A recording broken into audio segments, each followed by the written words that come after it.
दोस्तों, क्या आप जानते हैं कि रावण ने खुद कहा था कि अगर कोई व्यक्ति दशहरे के दिन इस खास पेड़ों की जड़ को अपने गले में पहन ले तो वो पूरी पृथ्वी को जीत सकता है। जी हाँ दोस्तों, ये वही रावण है जिसे हम महाज्ञानी और शक्तिशाली राजा के रूप में जानते हैं। उसकी तंत्र विद्या और जड़ी बूटियों का ज्ञान आज भी रहस्य बना हुआ है। इस खास मौके पर आइए जानते हैं कि आखिर वो कौन से दिव्य पेड़ थे जिनकी जड़ें इतनी ताकतवर थी कि उन्होंने खुद रावण को भी अजय बना दिया था। रावण ने न केवल शिव तांडव स्तोत्र की रचना की थी, बल्कि उसने तंत्र मंत्र और जड़ी बूटियों का भी गहरा ज्ञान हासिल किया था। उसकी लंका में पाए जाने वाले दिव्य पौधे और उनकी जड़ें उसकी शक्तियों का आधार थे। कहा जाता है कि इन जड़ों में अद्भुत सिद्धियां छिपी होती थी, जिन्हें जानने से मनुष्य अपनी तकदीर बदल सकता था और असीम शक्तियां प्राप्त कर सकता था। इसी तरह की महत्वपूर्ण और ज्ञानवर्धक जानकारी प्राप्त करने के लिए हमारे चैनल समृद्धि को सब्सक्राइब करें और बेल आइकन को प्रेस करें ताकि नई वीडियोस की अपडेट आपको सबसे पहले मिल सके। रावण संहिता में लिखा गया है कि इन पेड़ों और जड़ों से जुड़ी क्रियाएं मनुष्य को बिना किसी साधना के ही सिद्धियों का वरदान दे सकती हैं। इसी कारण रावण को ब्रह्मज्ञानी कहा जाता था, क्योंकि उसकी वनस्पति और तंत्र से जुड़ी नॉलेज अद्वितीय थी। इस दशहरे पर रावण के जीवन और उसके द्वारा बताए गए अद्भुत ज्ञान के बारे में जानना हमारे लिए ज्ञानवर्धक होगा। जानेंगे सब कुछ, लेकिन आगे बढ़ने से पहले आपको बता दें कि इस साल दशहरे की डेट को लेकर लोगों के बीच काफी ज्यादा कंफ्यूजन की स्थिति बनी हुई है। लोग इस कंफ्यूजन में है कि दशहरा इस साल 12 अक्टूबर को मनाया जाएगा या फिर 13 अक्टूबर को होगा। तो बता दें दोस्तों कि पंचांग के अनुसार आश्विन शुक्ल दशमी तिथि 12 अक्टूबर को सुबह 10:58 से शुरू होगी और 13 अक्टूबर को सुबह 9:08 तक रहेगी। ऐसे में दशहरा 12 अक्टूबर को ही मनाया जाएगा। दोस्तों, असुर सम्राट होने के बावजूद रावण एक महाज्ञानी पंडित था जो शास्त्रों में पूरी तरह पारंगत था। दुनिया में शायद ही कोई ऐसा व्यक्ति था जो ज्ञान में रावण को पछाड़ सकता था। कहा जाता है कि सौर मंडल के सभी ग्रह रावण के इशारों पर चलते थे और कोई भी ग्रह उसके विरुद्ध कार्य करने की हिम्मत नहीं करता था। तो इससे ये समझा जा सकता है कि रावण कितना बड़ा ज्ञानी और शक्तिशाली था। यहाँ तक कि मेघनाद के जन्म से पूर्व जब वो अपनी माता मंदोदरी के गर्भ में था, रावण ने उसे अमर बनाने के लिए सभी नक्षत्रों की स्थिति को एक साथ मिला दिया था। उस दौरान सभी ग्रहों ने रावण के निर्देशों का पालन किया, लेकिन शनि ने अपना स्थान बदल दिया, जिसके कारण मेघनाद को अमर बनाने का जो सपना था वो पूरा नहीं हो सका। इसी वजह से यशस्वी और पराक्रमी योद्धा होने के बावजूद मेघनाद अल्पायु का हो गया। अब भले ही दोस्तों महापंडित रावण को रामायण में नकारात्मक पात्र माना जाता हो, लेकिन ये भी सच है कि माता सीता का हरण उसकी सबसे बड़ी गलती थी। फिर भी ऐसा माना जाता है कि रावण जानता था कि भगवान राम भगवान विष्णु के अवतार हैं। उसे ये भी मालूम था कि अगर उसकी मृत्यु भगवान राम के हाथों हो तो उसे बैकुंठ की प्राप्ति हो जाएगी। देखो, रावण संहिता में जो बातें बताई गई हैं वो समझने में बहुत आसान है। रावण ने कुछ खास चीजें बताई हैं, जैसे जड़ी बूटियाँ जिनसे हमें फायदा हो सकता है। मान लो अगर तुम कोई काम कर रहे हो और बार बार उसमें फेल हो रहे हो, तो एक साधारण उपाय है कि सफेद घास, जिसे दुर्वा कहते हैं, और सफेद गाय के दूध को मिलाकर उसका तिलक लगाया जाए। इससे दोस्तों भगवान का आशीर्वाद मिलता है और काम में सफलता मिलने लगती है। जो कार्य आपके नहीं बन रहे थे वो बनने लगेंगे। सकारात्मक ऊर्जा का आगमन आपके जीवन में हो जाएगा। इसके अलावा अगर किसी के पास पैसों की कमी है या फिर वो बहुत ही ज्यादा निर्धन हो गया है, उसका व्यापार ठीक से नहीं चल रहा है, तो एक खास मंत्र है जिसे हर रोज 108 बार बोलने से धन की बरकत हो सकती है, निर्धनता गरीबी दूर हो जाएगी। इस मंत्र को कुबेर मंत्र कहते हैं और ये कुछ ऐसा है: ओम ह्रीम श्रीम क्रीम श्रीम कुबेराय अष्टलक्ष्मी मम ग्रह धनम पूरे अपुरे नमः। इसका मतलब है कि इस मंत्र को सच्चे दिल से बोलने से कुबेर भगवान, जो धन के देवता हैं, आपकी मदद करेंगे और आपको बहुत सारा पैसा और सुख समृद्धि देंगे, जिससे आपकी गरीबी जो है वो दूर हो जाएगी। निर्धनता जो है, पैसों की किल्लत जो है दोस्तों, वो दूर हो जाएगी और धन धान्य का वास आपके घर में हो जाएगा। धन का आगमन होने लग जाएगा। तो ये चीज़ें बहुत ही सिंपल हैं और अगर आप मन लगा कर करो तो इससे आपकी जिंदगी में खुशियाँ और सफलता आ सकती हैं। वही दोस्तों आपको बता दें कि हमने ऐसे कई लोग देखे हैं जो कठिन से कठिन उपाय करते हैं, सामग्री पूरी होती है, सही दिन होता है, सही मुहूर्त होता है, लेकिन कमी होती है उनकी निष्ठा की। उन्हें यकीन नहीं होता कि इससे हमारा कार्य में बन जाएगा, या वो मन लगाकर उस उपाय को नहीं करते, जिसकी वजह से उनका सारा प्रयास या कहें सारी मेहनत उनकी व्यर्थ जाती है, उन्हें फल नहीं मिलता। तो इसका कारण क्या है कि वो मन लगाकर पूजा नहीं करते, उपाय नहीं करते। मन लगाकर किया हुआ छोटे से छोटा उपाय भी आपके लिए कारगर साबित हो सकता है, आपकी इच्छाओं को पूरा कर सकता है। विश्वास की ज़रूरत होती है, मन लगाना चाहिए, ऐसा नहीं होना चाहिए कर आप उपाय रहे हैं, मन आपका कहीं और है, दिमाग में कुछ और चल रहा है। तो आप अगर ऐसा करते हैं तो कठिन से कठिन उपाय भी कर लीजिए, फिर भी आपको उसका असर नहीं दिखेगा, आपको फल की प्राप्ति नहीं होगी। उपाय छोटा हो, बड़ा हो, कठिन हो, आसान हो, ज़रूरत होती है सच्ची श्रद्धा की। मन लगाकर किया गया उपाय ही सफल होता है। चलिए आगे बढ़ते हैं दोस्तों। रावण संहिता में कई ऐसे और रहस्यमय और तांत्रिक जानकारियाँ दी गई हैं जो हमारे जीवन को बेहतर बनाने में मदद कर सकती हैं। उदाहरण के लिए, अगर आप लगातार किसी काम में असफल हो रहे हैं या फिर व्यापार में नुकसान हो रहा है, तो इस ग्रंथ में बताया गया है कि कुछ साधारण उपाय आपकी मदद कर सकते हैं।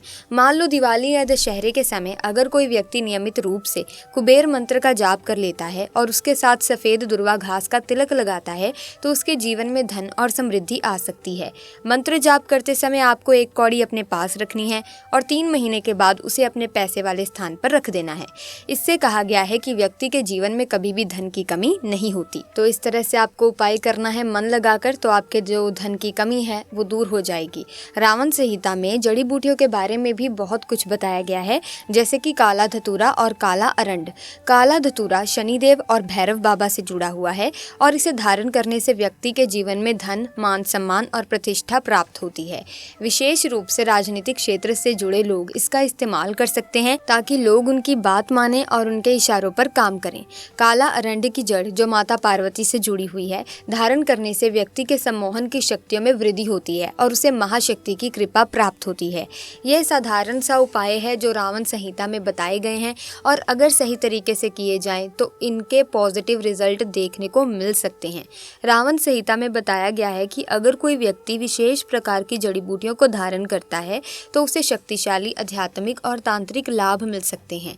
काला अरंड, इसे धारण करने से व्यक्ति को 9 प्रकार की सिद्धियां और धन की प्राप्ति होती है। इसका सीधा संबंध शक्ति और लक्ष्मी से बताया गया है। जहाँ शक्ति होती है वहाँ धन की देवी लक्ष्मी भी स्वतः आ ही जाती है।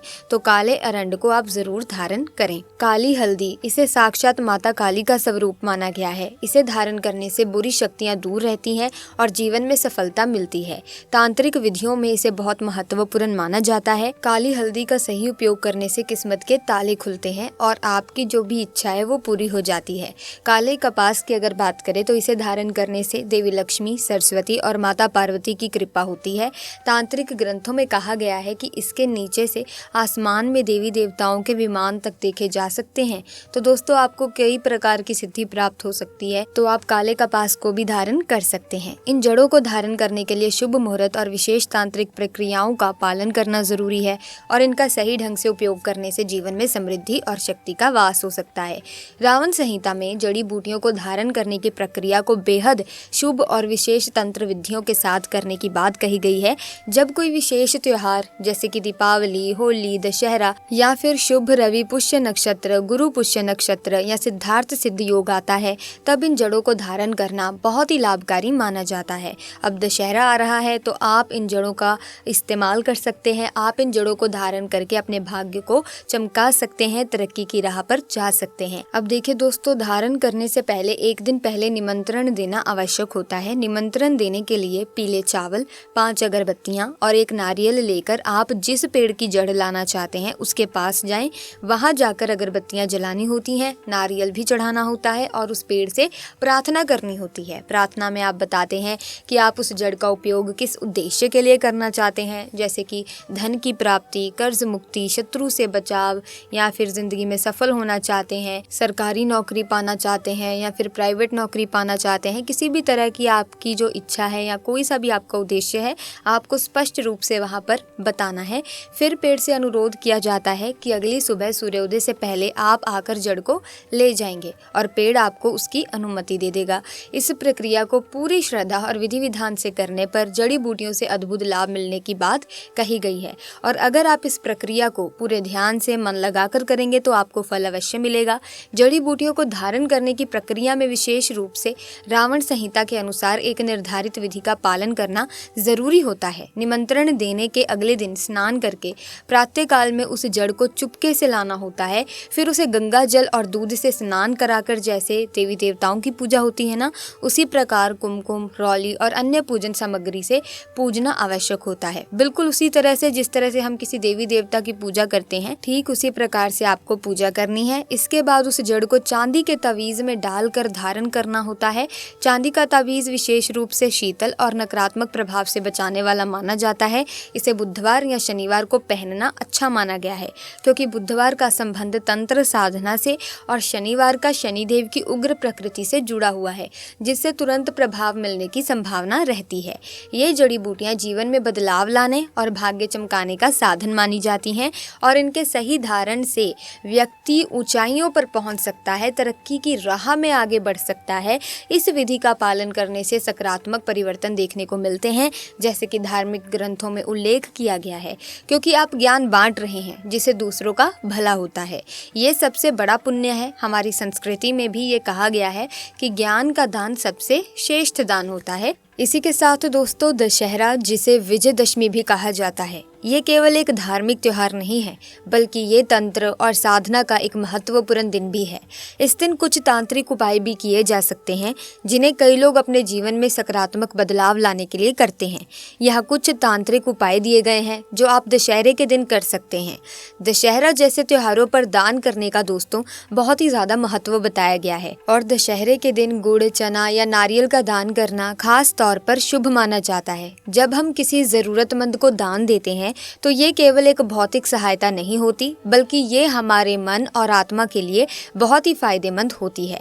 बात करें गुड़ के दान की, तो गुड़ का दान करने से न केवल हमें मानसिक शांति मिलती है, बल्कि ये मिठास का भी प्रतीक है। गुड़ का सेवन स्वास्थ्य के लिए भी लाभकारी होता है। इसे दान देने से आप दूसरों की खुशी का हिस्सा बनते हैं और ये एक सकारात्मक ऊर्जा का संचार करता है। चने का दान भी कर सकते हैं। चना जो कि प्रोटीन से भरपूर होता है, इसका दान करने से जरूरतमंदों की पोषण संबंधी आवश्यकताओं को पूरा करने में मदद मिलती है। ऐसे में जब आप किसी को चना देते हैं तो ये संकेत देता है कि आप उनके स्वास्थ्य और कल्याण की परवाह करते हैं। ये दान करके हम एक तरह से एकजुटता और मानवता का संदेश फैलाते हैं। और साथ ही साथ जब आप चने का दान करते हैं तो इससे आपको स्वास्थ्य से संबंधित लाभ देखने को मिलते हैं। कोई आपकी बरसों पुरानी जो बीमारी है वो ठीक होती हुई नजर आएगी अगर आप चने का दान दशहरे के दिन करते हैं। बात करें नारियल के दान की, तो नारियल का दान करना भी एक खास धार्मिक महत्व रखता है। इसे शुभ फल माना जाता है और ये समृद्धि का प्रतीक है। कोई भी पूजा पाठ हो तब हम नारियल का इस्तेमाल करते ही हैं, तो इसका एक बहुत ही ज़्यादा महत्व है। नारियल का दान करने से हमारी समृद्धि में भी वृद्धि होती है। ये विशेषकर दशहरा जैसे त्योहारों पर और भी ज़्यादा महत्व रखता है, क्योंकि ये बुराई पर अच्छाई की जीत का प्रतीक है। तो नारियल का दान अवश्य करें। बात करें दुर्गा सप्तशती के पाठ की, तो दोस्तों दुर्गा सप्तशती का पाठ हमारे संस्कृति में बहुत महत्वपूर्ण माना जाता है, खासकर दशहरे जैसे त्योहारों पर। जब हम दुर्गा सप्तशती का पाठ करते हैं तो इसका नकारात्मक ऊर्जा के नाश और सकारात्मकता लाने में बड़ा असर होता है। दशहरे के दिन दुर्गा सप्तशती का पाठ करना विशेष रूप से प्रभावशाली माना जाता है, क्योंकि ये बुराई पर अच्छाई की जीत का प्रतीक है। इस दिन पाठ करने से हमारे जीवन में सकारात्मक बदलाव आ सकते हैं और हमें नकारात्मकता से लड़ने की शक्ति मिलती है। दोस्तों, नकारात्मक ऊर्जा को दूर करना बहुत ही ज़्यादा ज़रूरी है और ये काम आप दशहरे के दिन ज़रूर कर सकते हैं, क्योंकि नकारात्मक ऊर्जा एक ऐसी ऊर्जा है, अगर ये आप पर है या आपके आसपास है तो आप अपनी जो ज़िंदगी है उसमें आगे नहीं बढ़ पाएंगे, तरक्की की राह से आप भटक जाएंगे। तो इसे दूर करना बहुत ही ज़्यादा ज़रूरी है। तो नकारात्मकता को दूर करने के लिए दशहरे के दिन आप दुर्गा सप्तशती का पाठ करें, आपको बहुत ही ज़्यादा लाभ देखने को मिलेगा। एक जो सकारात्मक ऊर्जा है आप अपने आप में महसूस कर पाएंगे। बात करें काली मिर्च के प्रयोग की, तो दोस्तों काली मिर्च का ये प्रयोग एक प्राचीन और साधारण सा उपाय है जो बुरी नज़र और नकारात्मकता से बचने के लिए किया जाता है। इस उपाय को अपनाने के पीछे एक गहरी मान्यता है। आप उसे किसी चौराहे पर छोड़ते हैं तो इसे बुरी नज़र और नकारात्मकता को दूर करने का एक तरीका माना जाता है। इस प्रथा के पीछे का विश्वास है कि जब काली मिर्च को चौराहे पर छोड़ दिया जाता है तो ये किसी भी नकारात्मक ऊर्जा को अपनी ओर खींच लेती है, जिससे आप और आपके आसपास के लोग सुरक्षित रहते हैं। जब आप काली मिर्च को चौराहे पर छोड़ते हैं तो ये एक प्रतीकात्मक क्रिया होती है। इसे छोड़ते समय आपको अपनी नकारात्मक सोच और चिंताओं को भी छोड़ देना चाहिए। इससे मन में एक हल्का फुल्का एहसास होता है और मानसिक शांति मिलती है। गाय के बछड़े की पूजा करना एक खास परंपरा है। खासकर हमारे देश में दशहरे का दिन इस पूजा के लिए विशेष रूप से महत्वपूर्ण है। दशहरा विजय का प्रतीक है और इस दिन गाय और उसके बछड़े की पूजा करने से सुख, समृद्धि और धन की प्राप्ति होती है। मान्यता है कि इस दिन ये पूजा करने से जीवन में आने वाली बाधाएं दूर होती हैं और अच्छे फलों की प्राप्ति होती है। इस पूजा में गाय और बछड़े को विशेष ध्यान से सजाया जाता है। पूजा के दौरान उन्हें फूल, गुड़ और चारा अर्पित किया जाता है। लोग इस दौरान गाय के चारों ओर परिक्रमा करते हैं और प्रार्थना करते हैं। पूजा का ये आयोजन न केवल धार्मिक बल्कि एक सामाजिक कार्यक्रम भी होता है, जिसमें परिवार और मित्र एक साथ मिलकर भाग लेते हैं। गाय और उसके बछड़े की पूजा करने से आर्थिक लाभ की भी मान्यता है। लोग मानते हैं कि ये पूजा करने से व्यापार में वृद्धि होती है और आर्थिक स्थिति में सुधार होता है। साथ ही ये पूजा हमें अपने पालतू जानवरों के प्रति भी प्यार और स्नेह का एहसास कराती है। तो गाय या फिर गाय के बछड़े की पूजा जरूर करें।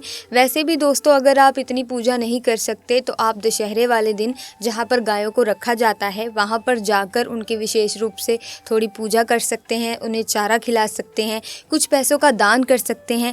जो भी आपकी क्षमता हो गायों के लिए वो आप कर सकते हैं, तो भी आपको लाभ मिल जाएगा। कोई आवश्यक रूप से पूजा करने की भी यहाँ कोई ज़रूरत नहीं है कि आपको एक विधि विधान से पूजा करनी है।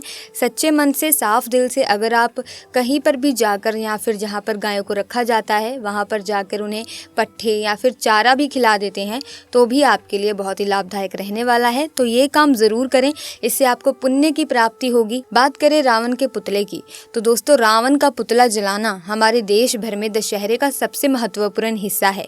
जब हम रावण का पुतला जलाते हैं तो ये केवल एक धार्मिक परंपरा नहीं होती बल्कि इसके पीछे गहरी मान्यताएं भी होती हैं। रावण को बुराई का प्रतीक माना जाता है। उसका दहन इस बात का प्रतीक है अंततः अच्छाई हमेशा बुराई पर जीत हासिल करती है। तो ऐसा माना जाता है कि जब आप रावण के पुतले को जलाते हैं तो रावण के पुतले के साथ साथ आप अपने अंदर की बुराइयों को भी जला देते हैं और अच्छाइयों को रख लेते हैं। तो ऐसे में रावण का पुतला आप जला सकते हैं। वैसे तो कई घरों में रावण का पुतला बनाया भी जाता है या फिर सभी लोग मिलकर, दोस्त वगैरह मिलकर पुतला बनाते हैं और जलाते हैं। इस परंपरा को कायम रखने के लिए आप रावण का पुतला अवश्य जलाएं और अपने अंदर की जो भी बुराइयां हैं उनको अपने अंदर से निकाल दें। सो प्यारे दोस्तों, आगे बढ़ते हैं उपाय की तरफ। तो एक और उपाय कर सकते हैं चावल और दूध का। चावल और दूध का आपको दान करना है। दोस्तों, चावल और दूध का दान करना हमारे समाज में एक बहुत ही महत्वपूर्ण परंपरा मानी जाती है, खासकर विशेष त्योहारों या अवसरों पर। जब हम चावल और दूध का दान करते हैं तो इसके पीछे कई अर्थ हैं और लाभ भी होते हैं। कहा जाता है कि चावल और दूध का दान करने से हमारी आर्थिक स्थिति में सुधार होता है। सो आज की वीडियो में बस इतना ही। उम्मीद करती हूँ वीडियो आपको अच्छी लगी होगी। अगर हाँ तो वीडियो को लाइक करें, शेयर करें, चैनल को सब्सक्राइब करें। धन्यवाद।